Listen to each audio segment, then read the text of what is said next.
Ben yürüyüp gittim, sen ellerini yüzümde unuttun.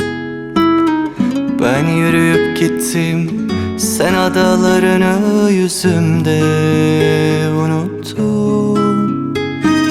Utandım acılarımdan, utandım yalnızlığımdan, ve aşktan ve yağmurdan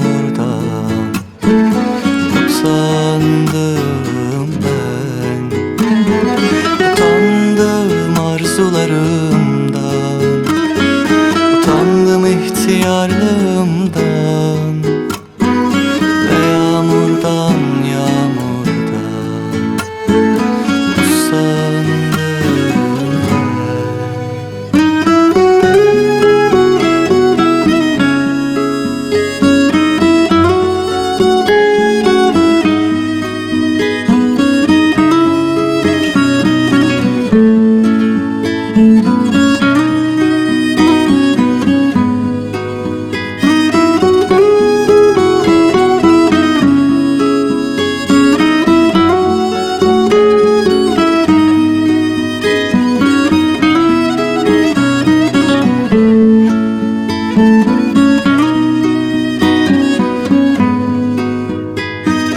usandım acılarımdan, utandım yalnızlığımdan,